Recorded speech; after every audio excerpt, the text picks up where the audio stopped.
Okay. Yes. All right. Last time we were looking at the scientific revolution. We started to talk about how you have these great revolutions that began in Europe, primarily Western Europe, and sorry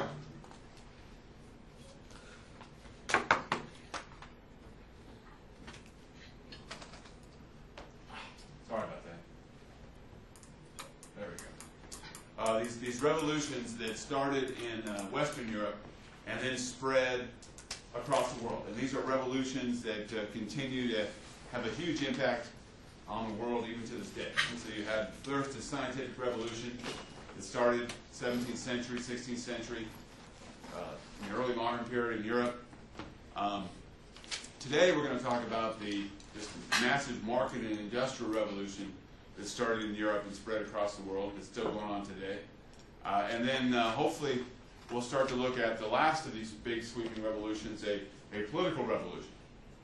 And it's as a result of this political revolution that started in what is today the United States and in France, that these revolutions resulted in the fact that today most of the world has some kind of representative government. Even countries that are dictatorships pay lip service to the idea that they have elections and a constitution. They even have elections in North Korea, for crying out loud. So that is all. The fact that the world is primarily a world where you have elections and representative democracy, at least lip service to it, that is a result of these political revolutions that began in the United States and France back some 200 years ago, more than 200 years ago. So we're going to talk about we talked about the scientific revolution.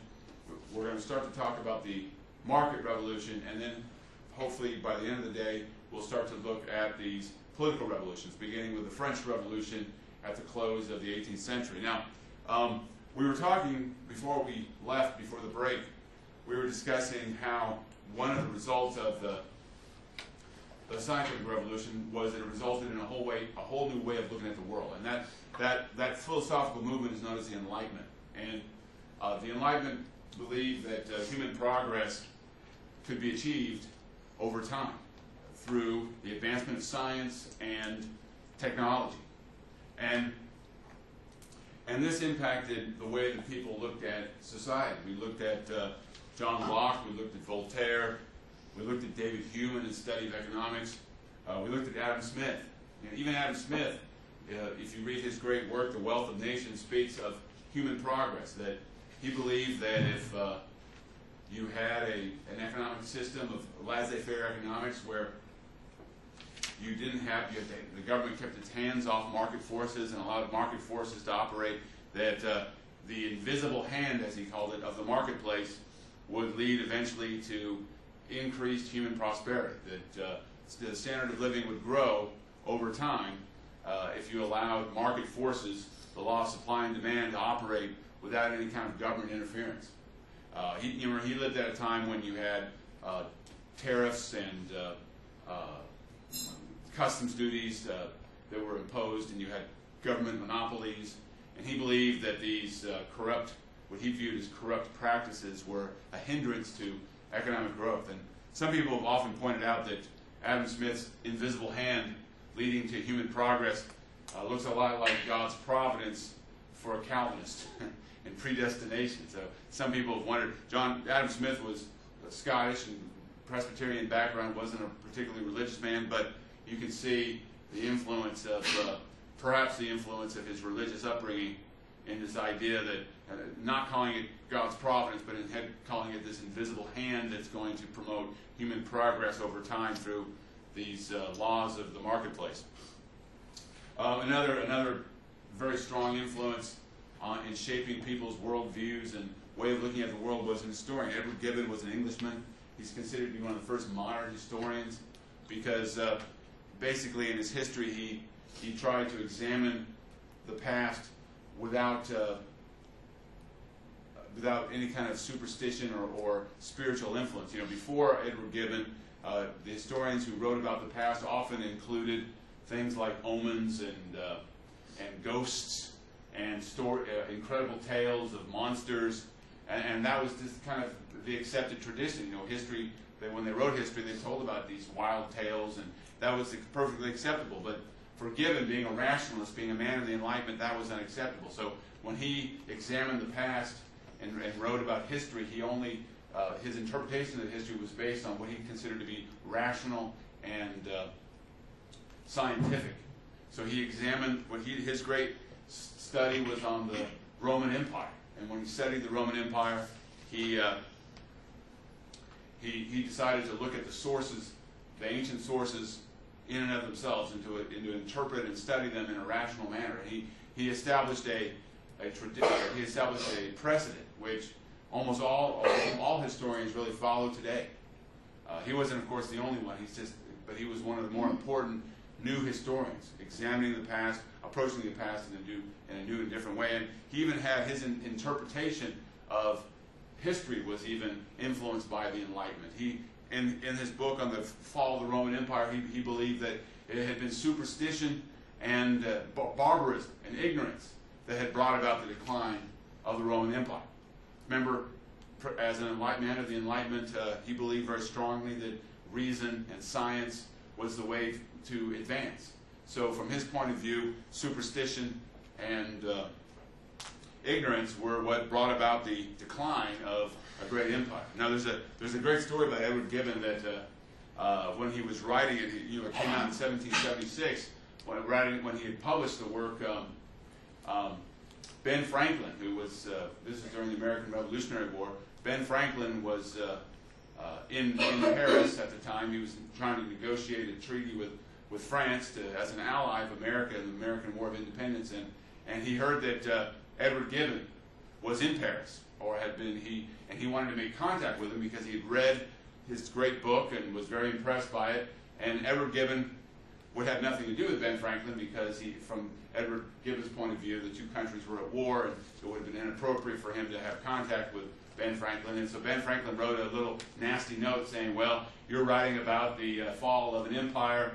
You wrote about the fall of ancient Rome. Well, we're seeing right here and now the fall of another empire, which of course he's talking about the British Empire. Of course, he didn't know the British Empire would last for another couple hundred years, but at the time, with the War of American Independence, it looked like the British Empire was in peril. But anyway, I guess it's funny if you lived back then.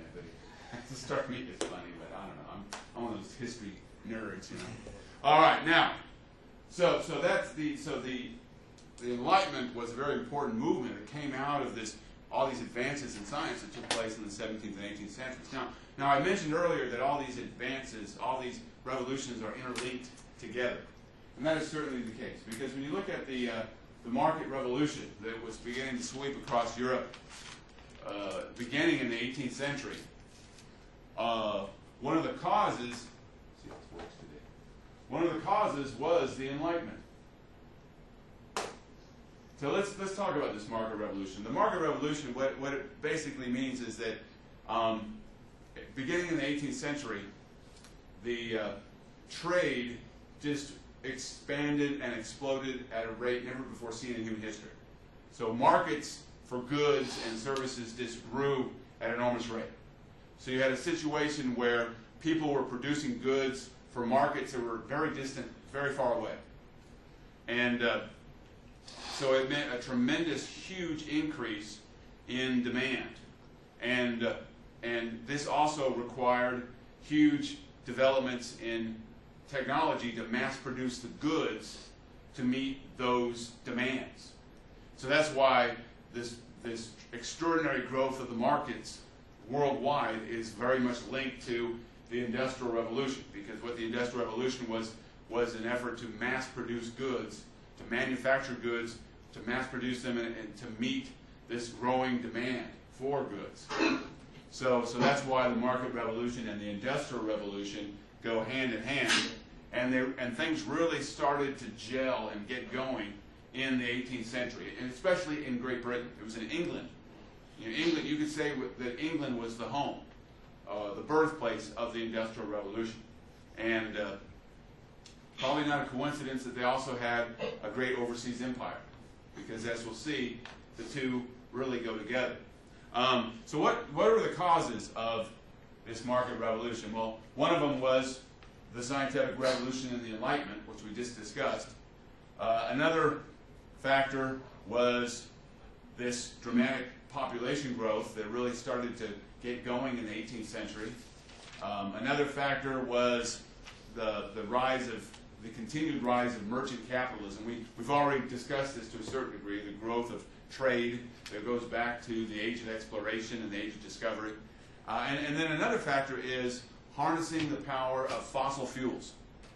You know, fossil fuels get a lot of bad press in the world today. Oh, they're causing global warming and we're all going to die. But if there hadn't been fossil fuels, we would not be where we are today in terms of fossil fuels like coal originally.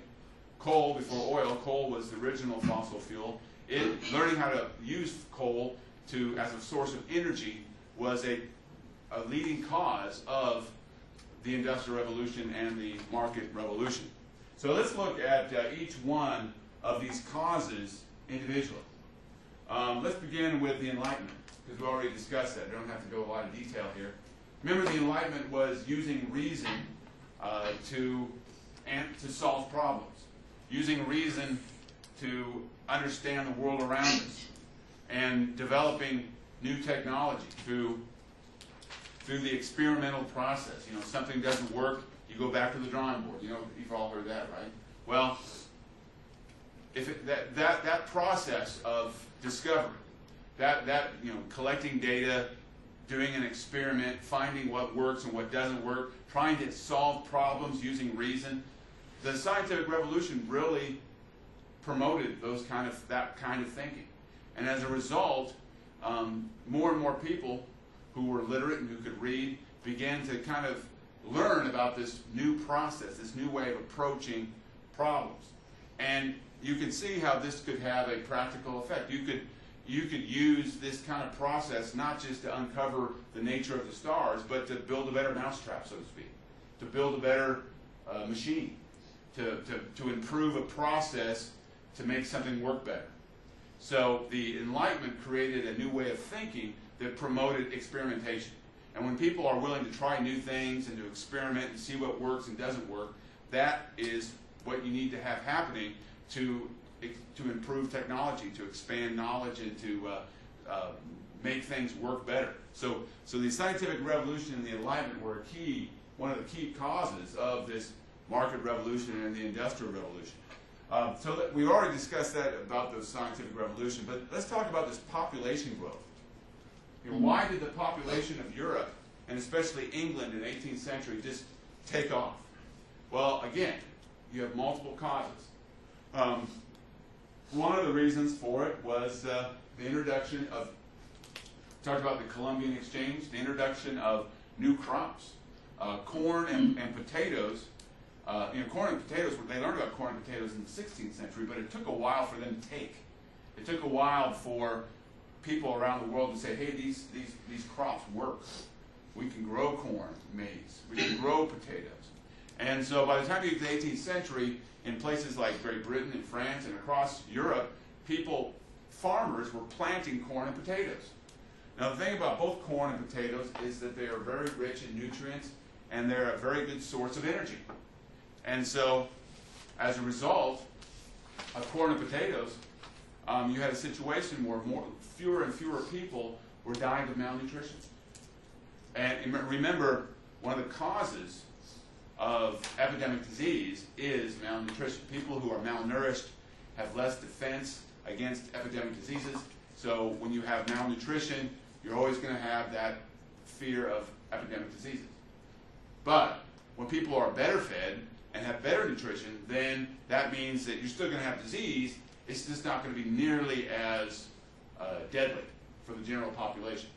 So as a result of corn and potatoes, you had a situation where more and more people were surviving childhood. I mean, when you're a child, you're especially prone to get to die of an epidemic disease, because children are at most risk at times to suffer from malnutrition and disease. So if you have more food available through corn and potatoes, that means you have more kids who are healthy and more kids who are reaching adulthood, and then in turn having more kids. And that's how populations grow. They grow exponentially. So the more kids who are surviving childhood, that meant the more people were having babies, and so the population just took off in the 18th century. Believe it or not, potatoes in particular actually lowered the marriage age. See, across Western Europe, it had been a tradition that a man and woman did not marry before they could support themselves. They had to have enough food. They had to have enough source of income to have enough food to feed themselves and their children. And believe it or not, they had a very low illegitimacy rate. Generally, men and women delayed marriage till their late 20s, and it was very rare for women to have children out of wedlock. Because if you had a child out of wedlock, you were basically a whore and you went and spent your life as a prostitute. So, women had very strong reasons for not having sexual relations and delaying sexual relations till they were much older. So, illegitimacy was quite rare, and most people delayed marriage till their mid to late 20s. And but the thing about that was that women who were delaying childbirth till their mid to late 20s, the result was that gave them a less window to give birth to children. Now, because of potatoes, believe it or not, in places like Ireland and England, wherever you grew potatoes, it was possible for a man and woman to have enough land once they were married to actually start raising a family much earlier, because potatoes, you can, on a very small plot of land, you can grow a lot of potatoes to support yourself and feed yourself. So actually what we see happening across Europe, because of potatoes, believe it or not, the marriage age lowered. So by the time you get to the 18th, 19th centuries, instead of getting married at age 25, women and men were getting married at age 18, 19, 20. See, that increased the window of childbirth. So that meant that women could start having children even earlier. And it's even been shown that a woman who has children when she's 22, those children born are stronger when they're born than a woman giving birth when she's 30. I mean, so when a woman's having babies when she's in her 19, 20, 21, the children are stronger than they would be if she's having children when she's 30, 35, 40. Well, that's just biology, how it works. So the children who are being born, now that women were having babies earlier, were actually stronger and more fit, and that gave them a better defense against malnutrition and disease, and they were growing up having more kids. So the population just took off. Now, like I said, there were multiple causes. It wasn't just about food. It was also about that in the 18th century, the bubonic plague finally ebbed. See, the bubonic plague had begun to strike back in the 14th century. And for centuries, plague was a constant threat. Bubonic plague was a terrible disease, and it killed millions of people. But in the 18th century, something happened. What happened was that the main carrier of the plague, the black rat, the black or brown rat, was replaced in Europe by the white rat, a different species. You see, this white rat from Central Asia was more resistant to the bubonic plague virus. I think it's a virus. And so these white rats, they kind of took over in Europe. They're not all white, but this new style of Asian rat kind of took over in Europe, and they were less resistant. They were more resistant to bubonic plague, and that meant that there was less bubonic plague out there, because historically it had been rats, who were attracted to human waste. It had been rats that had been the main carriers of bubonic plague. So when this new rat came to town, who was more resistant to bubonic plague, that meant that it was less likely for people to get the plague.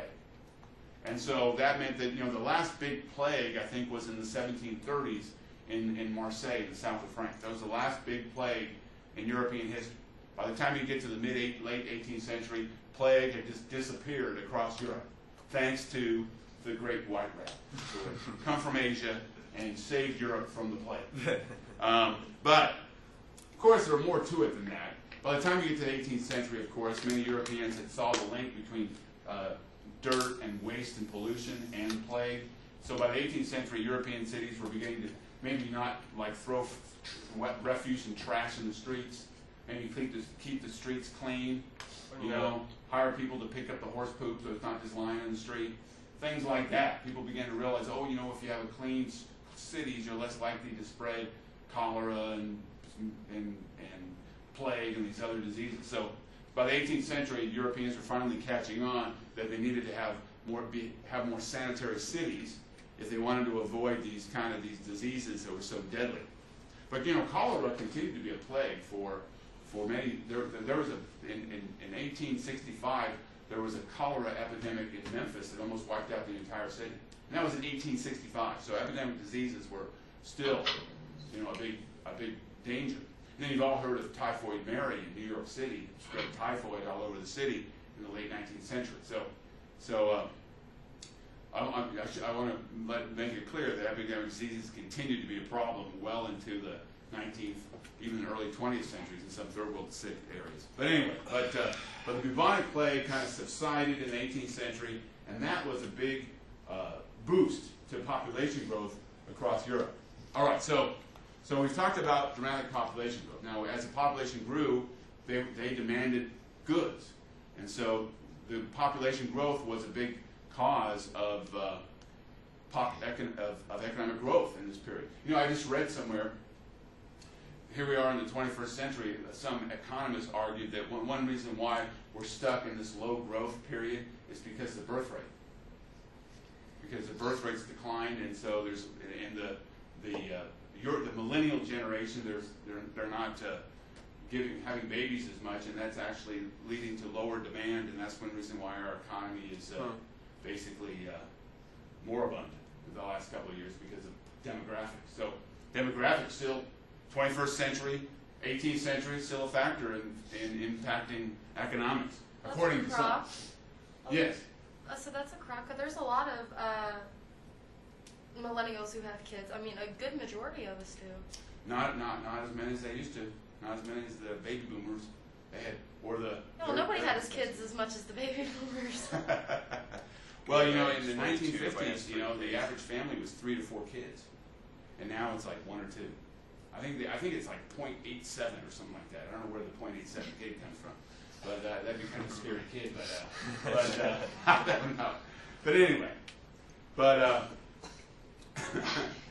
another factor besides population growth, another thing that provided it was the growth of trading networks.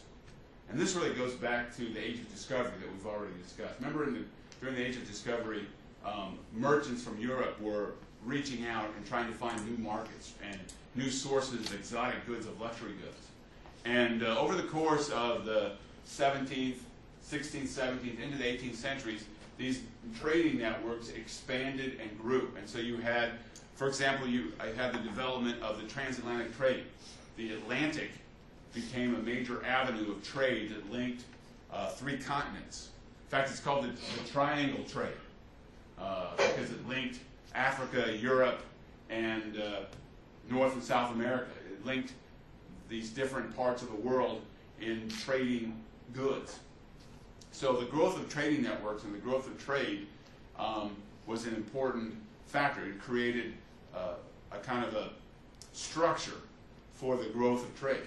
If you're going to have an explosion of a market economy, you need to have a system in place of buying and selling goods, and that's what developed in the course of the 17th, 18th centuries. And one way that this development occurred, one mechanism for the growth of long distance trade was the joint stock companies.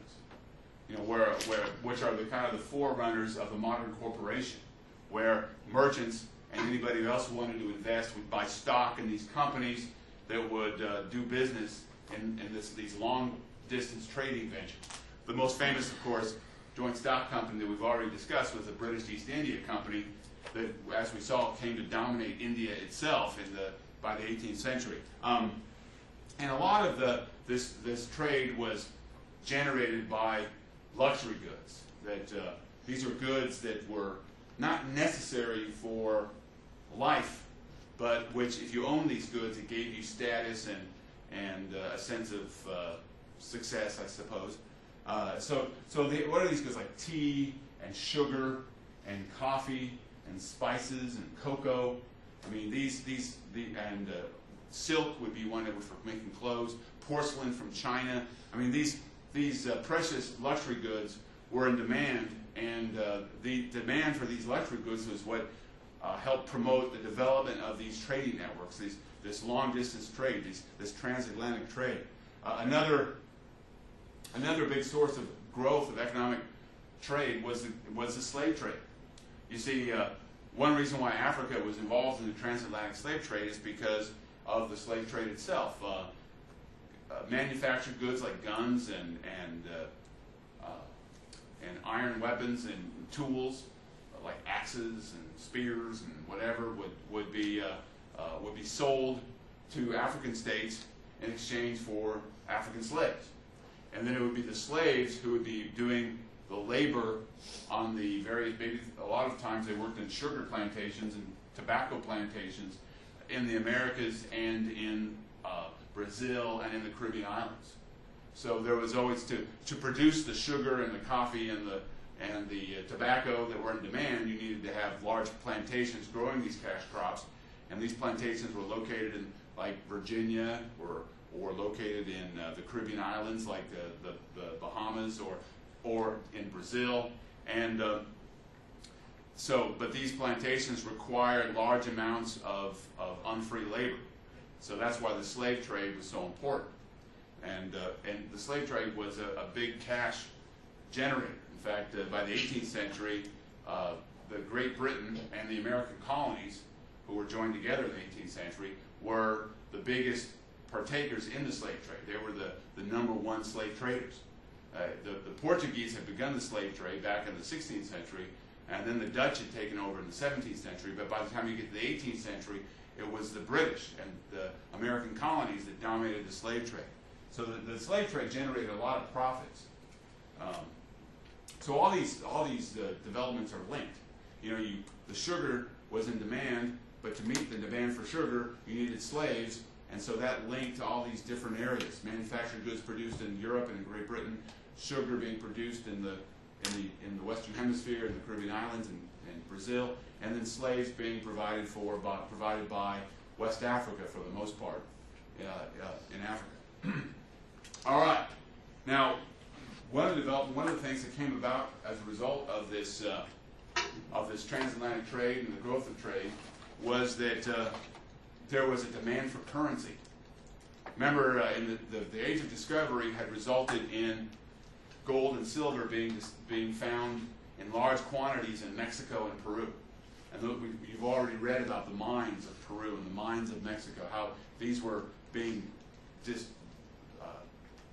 exploited to a large degree. But that gold and silver was very important for promoting trade because it meant that there was currency, there was money to be used in the buying and selling of goods. It provided a means of making trade transactions. So having lots of gold and silver was possible. But by the time you get to the 18th century, there were shortages of gold and silver. There was the economy, the trade was taking off so much that gold and silver, there was not enough of it, and so by the beginning in the 17th and 18th centuries, they came up with this idea. It's called paper currency.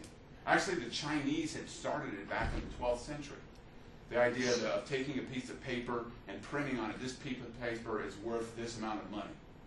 And now the Chinese had really not done what they had basically done it because out of necessity, because China was always, there was gold and silver always scarce in China.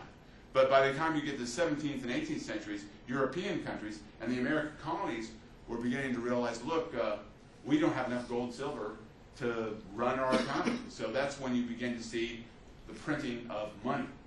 And like in the colonies, they did it by banks. Banks would issue paper, and you could draw paper currency based on the value of your land.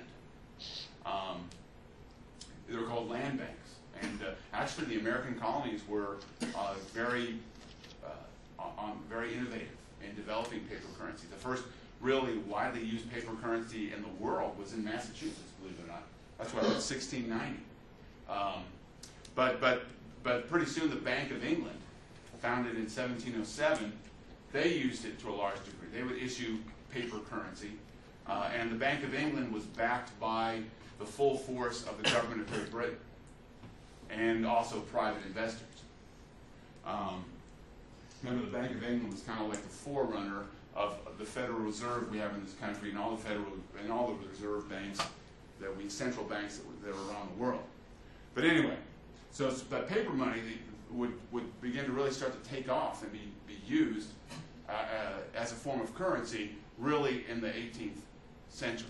So it was an important development because it expanded currency and allowed for people to use money to a larger and larger degree. The problem with paper currency is that it deflates and its power lowers over time.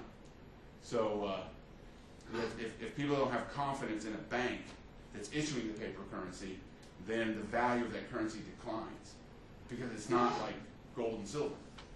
So anyway, so that's one of the drawbacks of having a paper currency.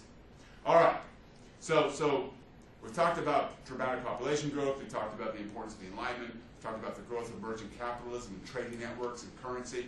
Let's talk about the last one, coal. Coal was had always been coal had been around for a long time, but it was in the ground, right? So when it came to burning fuel for heat and burning to produce heat for cooking or whatever, wood has made more sense, right? I mean, cavemen used wood, right? Everybody used wood. But you see, by the time you get to the 18th century, as the population of England grew, it started in England, by the way, like everything. As the population began to grow, they realized that there just wasn't enough wood to burn. So they started to use coal. All right? But the problem with coal is that you have to dig in the ground to get it.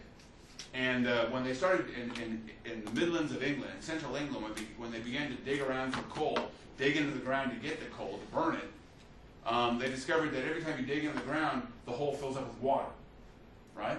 That's a big problem because you can't really mine if you're drowning.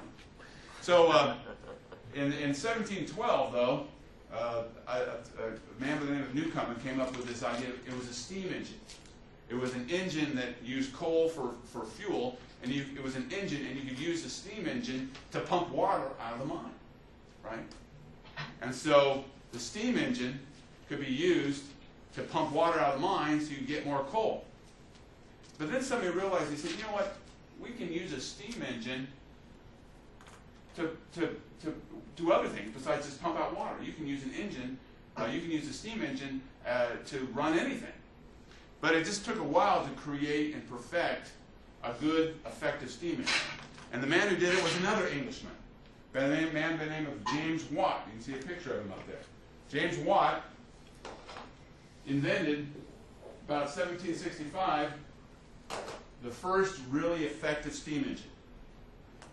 And this was a big thing, a big deal, because now you could use a steam engine. Now, why would that be important? Because people needed engines to run the machines that they were using to mass-produce goods. All right, so the development of the steam engine, as we'll see, would be very important in advancing mass production. So once they had coal and had the steam engine, you could really, that's when the mass production and the Industrial Revolution really started to take off in the mid to late 18th century. All right, now when we think of the revolution, when we think about the market revolution, it's really a number of revolutions rolled into one. It's not just a single aspect to it. The Industrial Revolution is one important aspect, but there are other aspects of it as well. So let's look at each one of these. All right?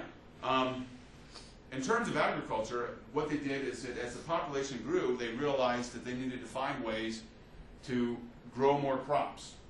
The more crops you can grow, the more food you can produce, and there's profit in crop improving production because the more you sell, the more money you make. And we see this happening. By the time you get to the 18th century, landowners began to realize that they needed to be innovative and experimental and find new ways to grow crops.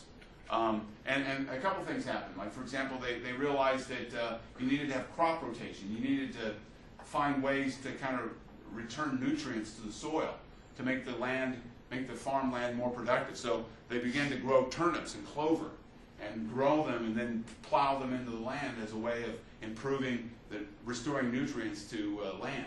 You know, letting land lie fallow and letting it rest, and then restoring nutrients to it as a way of increasing its productivity. They also realized that through selective breeding, you can produce better cattle or better horses.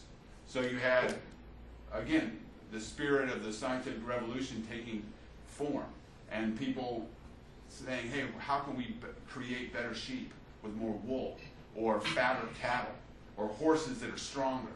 So selective breeding. And they also realized that all these, that fertilizer works, that, taking all this refuse from the animals and using it to fertilize the soil is a good thing.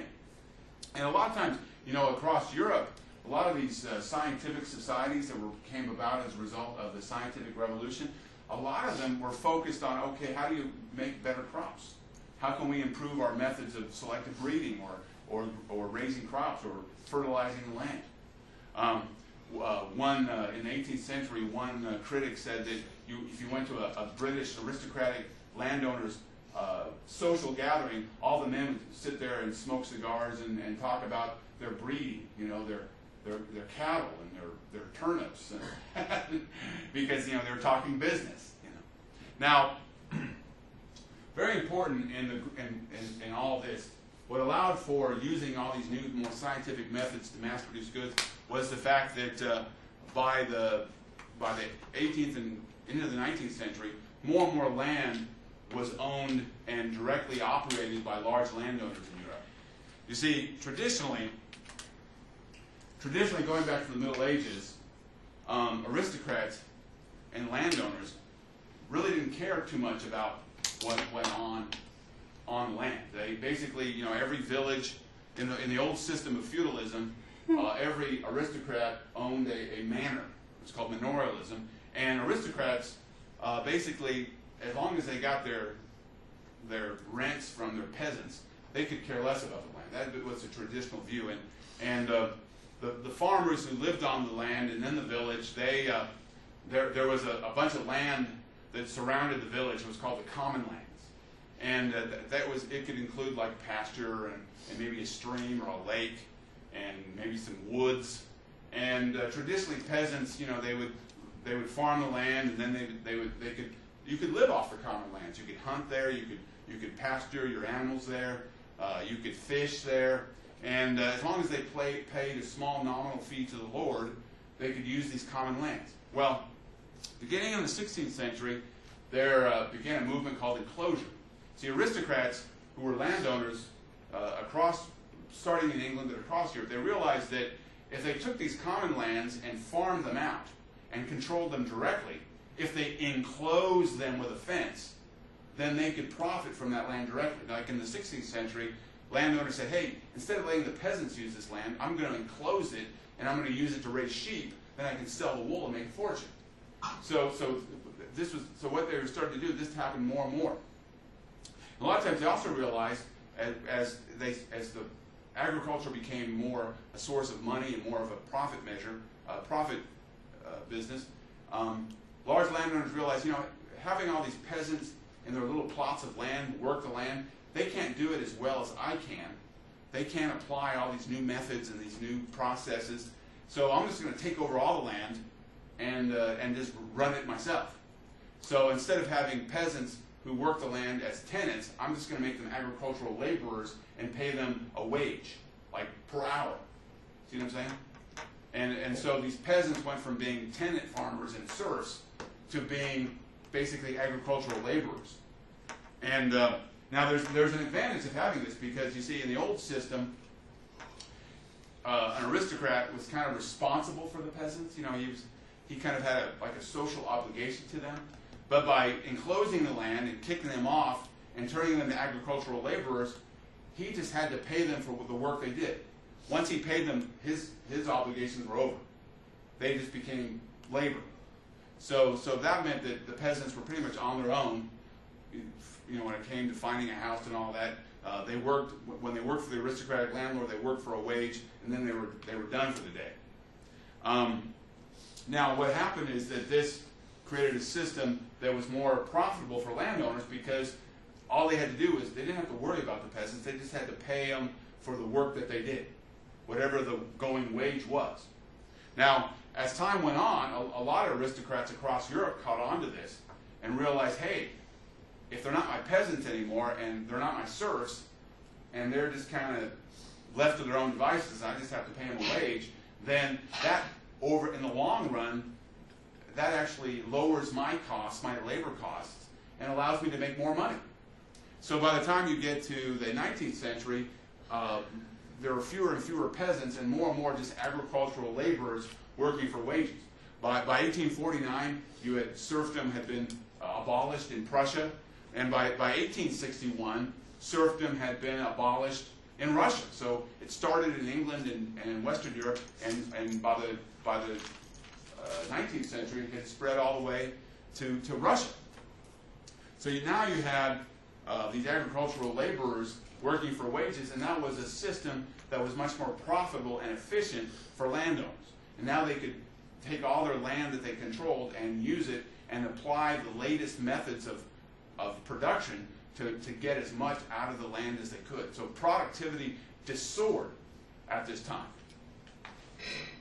All right, so that was the end of serfdom, and the replacement of serfdom with agricultural laborers working for wages was a major factor in this agricultural revolution that allowed for more and more agricultural production to take place. All right. Now, is that what time is it really? Is that clock? I know it's not. 9:48. I got one.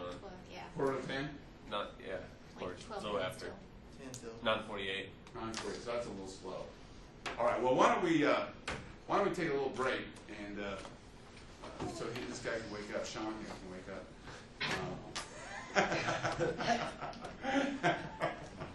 That's all right. Don't worry about it. And I understand. I make myself fall asleep. All right. So we'll take a little break and then we'll finish up. So 3 o'clock. All right. So you need to have all these revolutions taking place simultaneously. So you need an agricultural revolution to mass produce goods, mass produce food to feed a rising population. You also need a way of getting the goods to the market. And so another key thing that happened was that there were developments in communication that allowed for the transportation of goods to be faster and more efficient over time.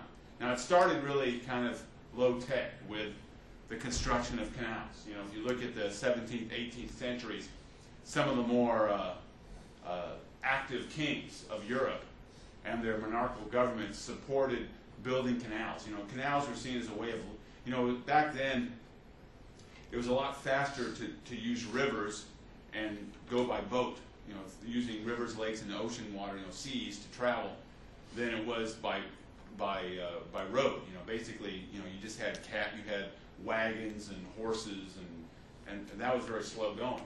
So anything you could do to make travel by boat faster and more efficient, that was best. So early on, a lot of the great monarchs built canals to link major bodies of water. I just mentioned a couple, like Henry IV, the Bourbon King of France, promoted the construction of canals between major rivers that promote trade. Peter the Great of Russia was a canal builder. You know, he had his people building canals. Charles III of Spain in the mid-18th century was a big promoter of canals. It was thought that these canals would be very important in linking bodies of water and promoting trade, making trade happen faster and more efficiently. One of the greatest canals ever built, most influential canals, was not built by a king, but built by the state of New York. After the United States won its independence, the Erie Canal linked the Great Lakes region in the Midwest to the port of New York City. It ran across New York from Buffalo, New York to Albany, New York, and so it connected the Great Lakes to the Hudson River, and the Hudson River opened up into the great port of New York City. People have said that the Erie Canal made the port of New York City into one of the great ports in the world, because now it opened up all that productive farmland in the Midwest, all that livestock, grain, and all that to the whole world. You know, so So that opened up a lot of towns like Cleveland, Ohio, and Milwaukee, Wisconsin, Chicago, Detroit. All those towns are on the Great Lakes, and now they could sell their goods, go across the Erie Canal and get their goods out to the whole world through the great port of New York City. So that was a great canal, very influential in the economic development of the early United States. Now, another great innovation was the steamboat. The steamboat is using a steam engine. Remember, we talked about James Watt creating a very efficient steam engine? Well, in 1809, they got the idea that you could use a steam engine to move a paddle boat. You know what a paddle boat is, right? And the first steamboat operation anywhere in the world was right here in the good U.S. of A. In New York. It linked the port of New York City on the Hudson River with Albany, where the Hudson River kind of stops. And so now the first steamboat operation was in the United States, and from there it just took off worldwide. By 1833, what would be like not even 30 years after Robert Fulton, you had the first steamboat to go across the Atlantic, connected Savannah, Georgia to Liverpool, England. So within a generation, a little more than a generation, steamboats went from just being local operations to going across the Atlantic. And the steamboat is a much more efficient, because it's not relying on wind. It's not like a sailboat.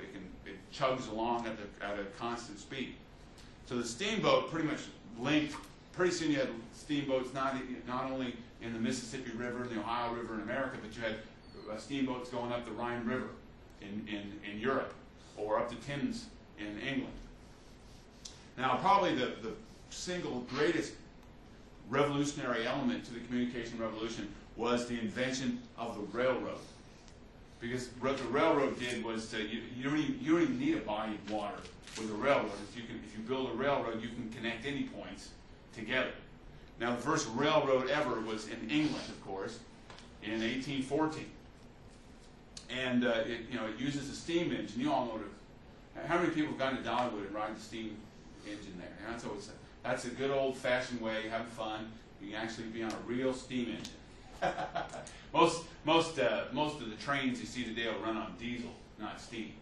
But back in the day, the first railroads all used steam power, and the first railroad ran at a whopping 6 miles an hour. But over time, you see, as steamboats got more efficient, steam engines got more efficient, railroads became faster and faster. So by the time you get to the mid-19th century, a railroad would run 40, 50 miles an hour. So they got successively faster over time as technology improved. But you see, the railroads, just to give you how fast they grew, the first railroad was built in England. Well, by the 1820s, you had the first railroad constructed that linked the river port of Pittsburgh, Pennsylvania, with Baltimore. That was the first railroad line. In 1828, it was completed. And the thing about railroads is that like I said, you don't have to be relying on a body of water. You can go from point A to point B as long as you build a railroad that links the two. And it opened up trade, because now you could mass produce goods in one town, put them on the railroad, and get them to the next town. So it provided a way of really mass. It coincided with mass production. Now you had a way of mass movement, of transporting large amounts of goods very, very quickly and efficiently using the railroads.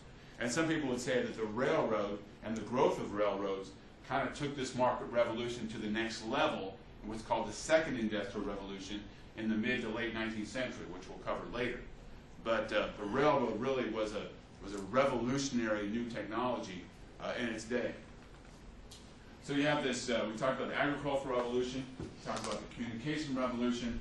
Another important thing going on was advances in mass production and technology. Now, you see, with this tremendous growth of population, one of the biggest items that everybody needed was clothes. People need clothes, right? Especially in Europe where it's cold. You need shirts and pants and all that. So one of the first big industries to mechanize, to go into mass production, was the weaving of cloth. and the production of cloth for clothes.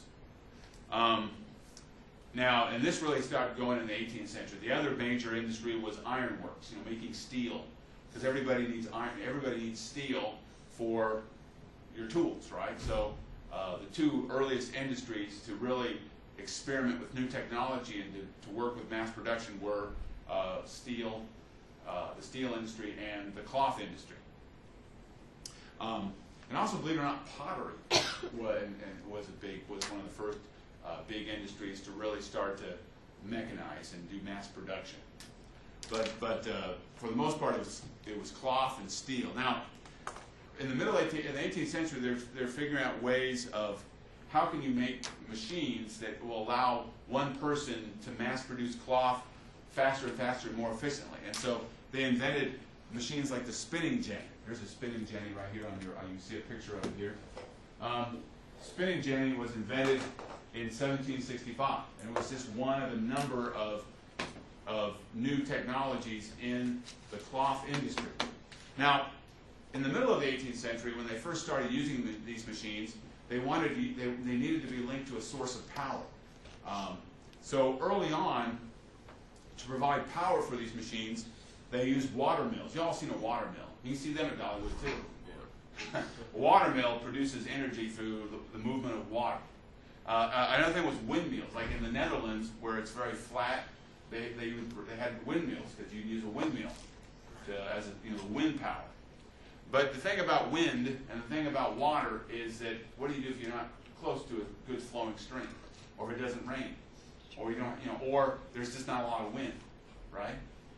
Now, at first, all the major big mass production places were built along water, where they had a source of water. That's why even to this day, factories are called mills. You heard that phrase, a mill, because the first factories that mass-produced goods were always located near a river or used windmills or water wheels to operate.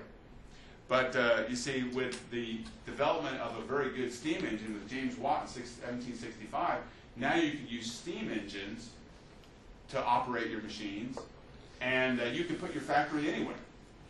Now in England and in America, they discovered that it's a really good idea to build your new factories in an area close to where your coal is, because you get your energy from your coal to run your steam engine. So let's put the factory near the coal. That's why the biggest areas for the growth of factories in England were in central England, like in the Midlands of England, because that's where the coal was.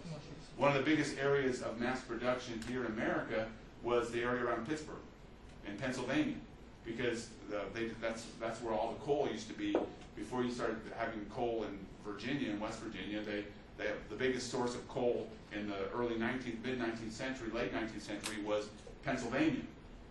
And that's why Pennsylvania became a major industrial center. What are the name of the Pittsburgh football team? Steelers. Yeah, because steel industry took off in Pittsburgh because that's where the coal was that ran the machines. You see? It's all linked together. So anyway, now one of the things that happened as a result of the growth of all the use of these machines, like the use of these mass production machines like the spinning jenny or the use of steam engines, is that it changed the way that production took place. Now, for centuries, when it came to manufacturing was done in small little workshops. It was called cottage industry. Usually a workman was somebody who owned a little shop, and most of the work was maybe done by members of the family. He might have a couple of workers working for him, being paid wages, maybe some apprentices. And most manufacturing was done small scale. Most everybody knew each other. And it was, these small little workshops. But you see, with these new developments in manufacturing, that model didn't work anymore, because steam engines and spinning jennings and all that were very, very expensive. You couldn't operate a manufacturing center out of somebody's house anymore. So somebody got the idea in the 18th century, it started in England, of saying, let's build a factory, a place where we have our machines that's near water or has the steam engines, and instead of people working in their home, like in cottage industry, people will come and work in the factory and work on the machines there.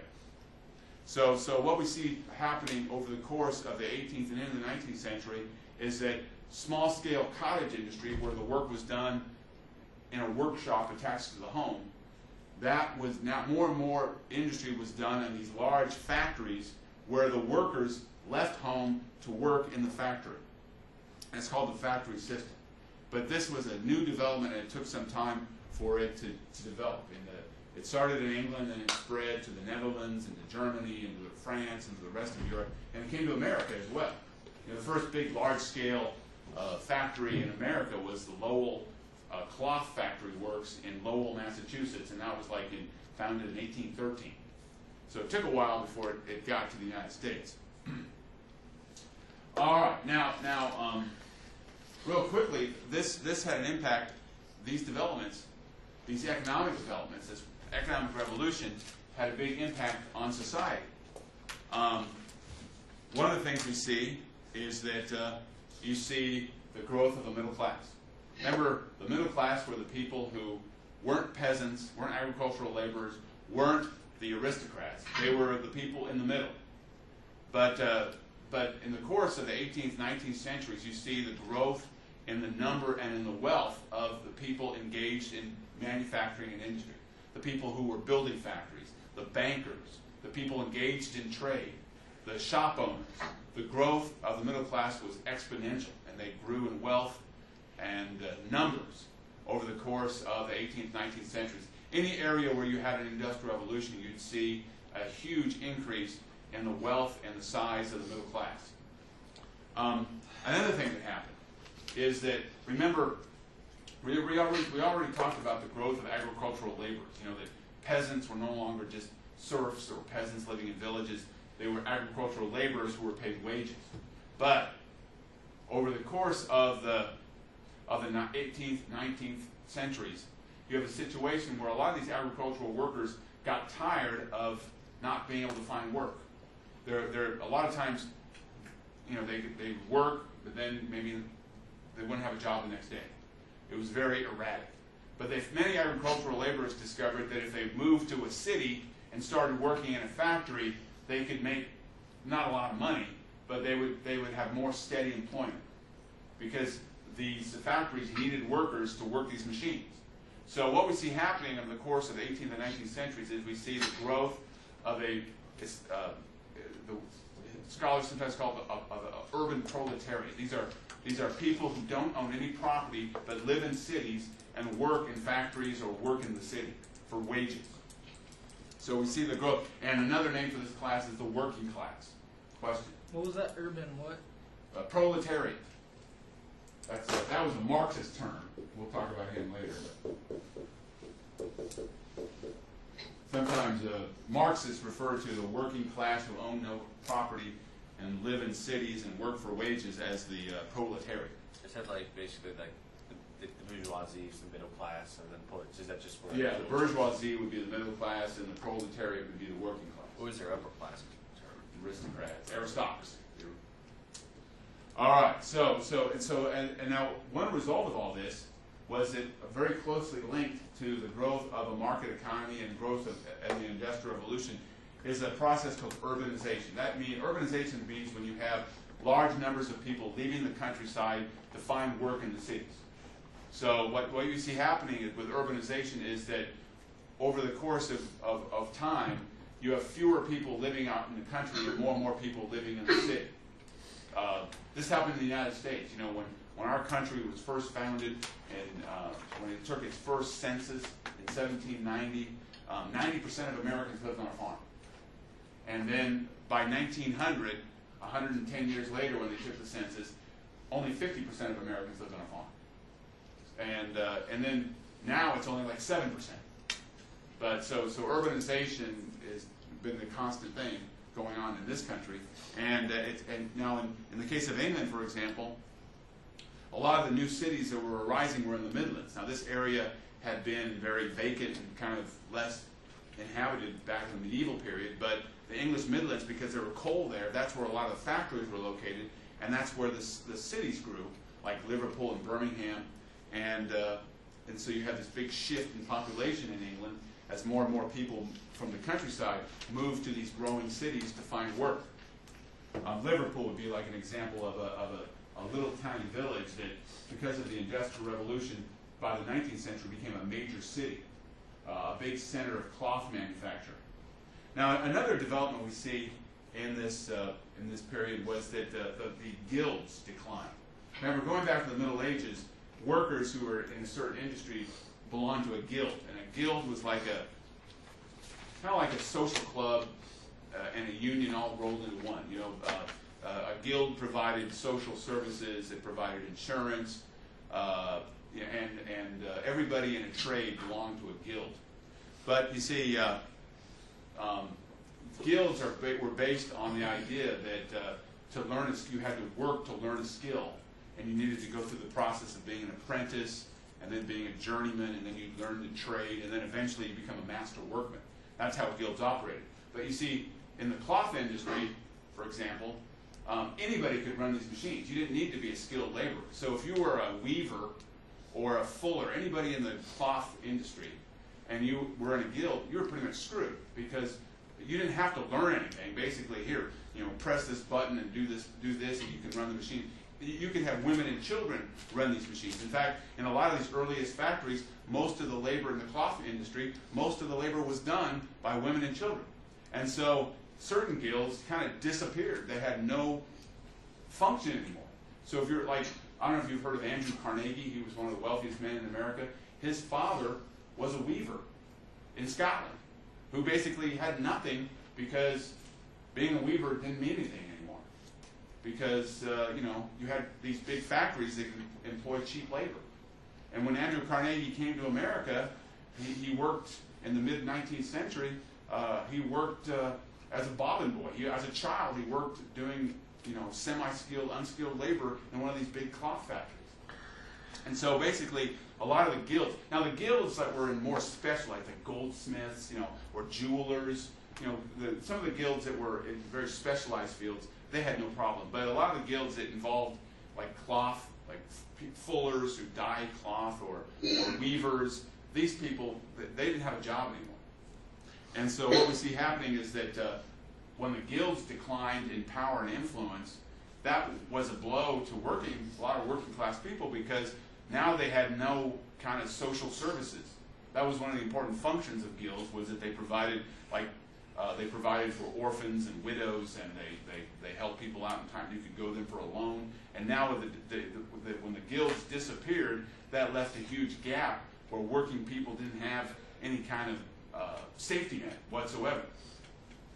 In fact, some working class people were so angry at these machines, so angry that they were losing their jobs, that they decided they were going to start destroying machines in big factories. There were people called Luddites in the 1820s. These Luddites were guild members who were just angry at these factories that were taking away their jobs and their livelihood, and they would go into factories and they'd smash the machinery. And even to this day, if you call somebody a Luddite, that's somebody who's very anti-technology. You know, if you ever want to impress somebody at a party and say, oh, I don't like computers, I'm a Luddite.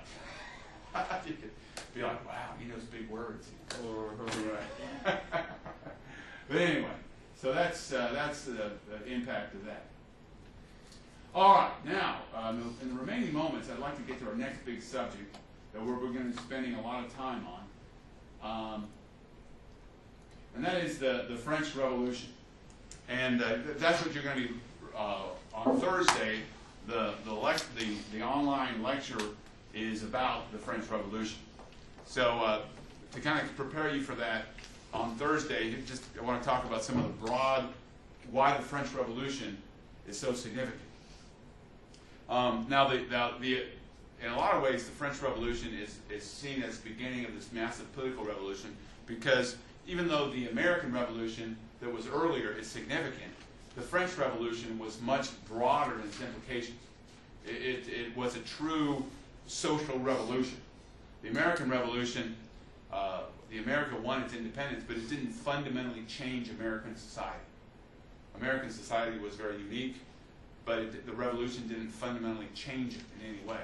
The French Revolution, in contrast, this radicalized and transformed French society, and that's why it was such a intense revolution.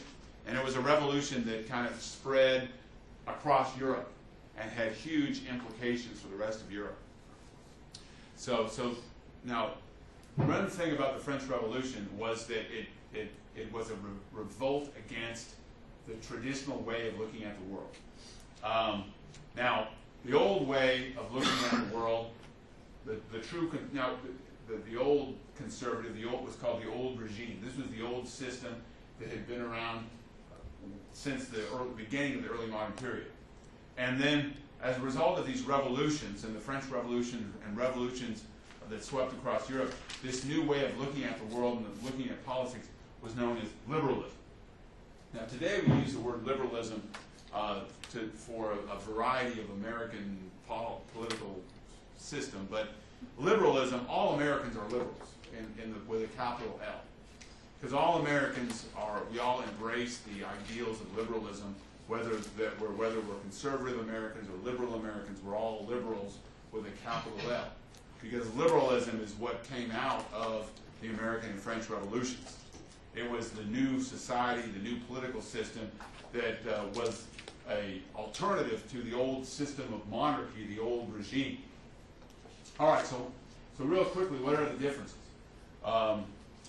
In the old regime, the way that it had been for centuries, the king, the monarch, whether it be a king or a queen, was the source of all law.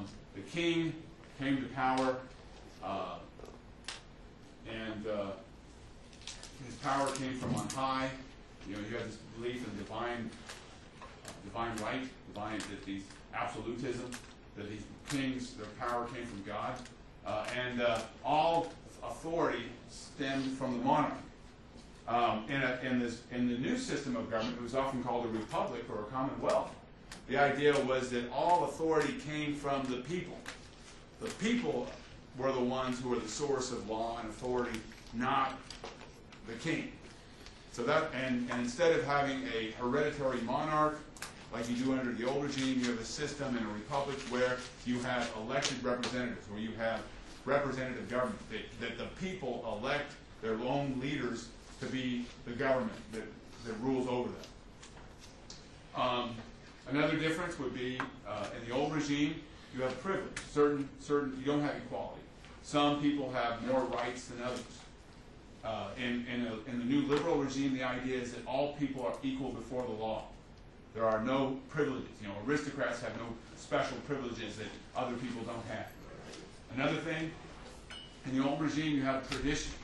Everything, the government is based on traditions and customs that go back as far as anybody can remember.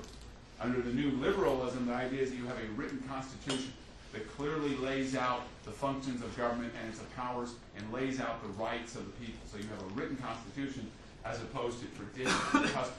And lastly, under the old regime, the idea was that the religion of the monarch was the religion of the people. You had an established church where everybody was expected to belong to the church. If you wanted to have any kind of authority or any kind of privileges at all, you had to belong to the established church. In liberalism, the idea was that religion was a matter of personal belief. You have freedom of conscience, you have freedom of religion, and along with freedom of religion, you have freedom of speech. But these freedoms are not guaranteed or not part of the old regime. So I put this chart up here that this is what the old system looked before the French Revolution, and this is what came out of the American and French Revolutions. So keep that in mind when you watch or listen to the lecture online on Thursday. I'm going to get you guys out of here. So I'll see y'all. Remember, we don't have class on Thursday. Do discussion topic 4. Watch the lectures, and then we'll come back on Tuesday for regular class next week.